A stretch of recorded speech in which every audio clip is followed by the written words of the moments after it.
Today we're going to tie a simple pheasant tail variation we call the Frenchy. What a Frenchy is, just a thin-bodied pheasant tail without a standard wing case. Really good fly. It definitely replicates a lot of the stuff in the stream, so it's definitely a go-to staple fly in my fly box. We're going to tie this fly on a size 16 jig hook with a 2.8mm tungsten bead. So let's talk about beads real fast. So how I tell a quality bead is how big the slot is. The bigger the slot, the more thread you have to build up, so the bead will slide more and pull your fly off the hook. After you cast and set all day, it'll kind of pull that material back. So beads that are milled with a smaller slot, they'll fit tighter on a standard shank hook, a standard jig hook. And also, it's milled less, so there's more tungsten per diameter of the bead. So this is going to be, like I said, 2.8mm. Gonna take the thread back to the bend of the hook.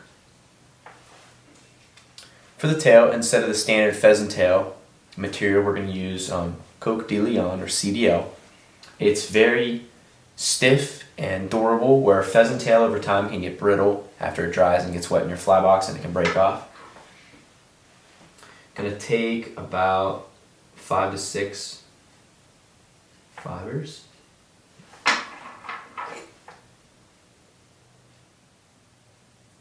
You can use your scissors, or you can just rip them off. Either way. Tie those. I'm going to do 1, 2, 3 wraps. Then I'm going to grab my pheasant tail, and I'm going to use somewhere in the middle for this. We're going to take 3 pieces. I just need a few pieces. I'm going to try to keep the body of the fly thin. I'm going to take the tips, cut just a little bit off, so we're tying in some substance here.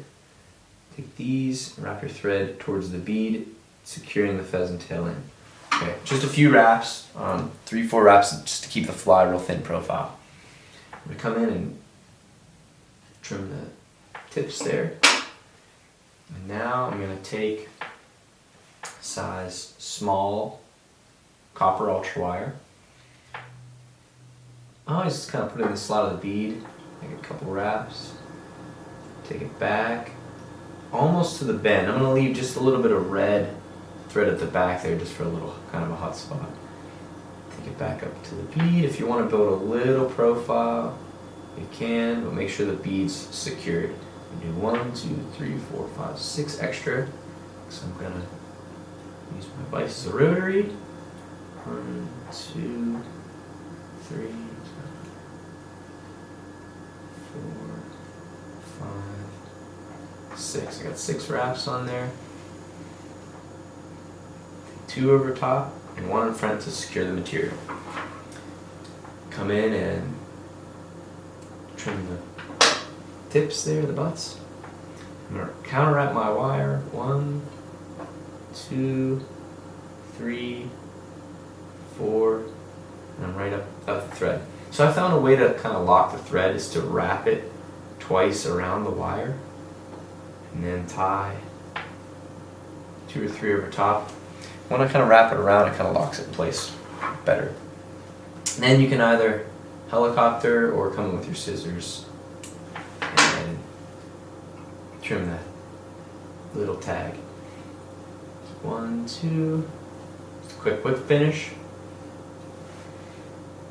And that is a simple quick fly that I'll absolutely have in my fly box. Like I said, it replicates a lot of different bugs that are in the water. You can change the colors with your pheasant tail. Black and silver I like to fish. On some olive pheasant tail, and then this just natural. I hope this fly works well for you guys. Have a great day.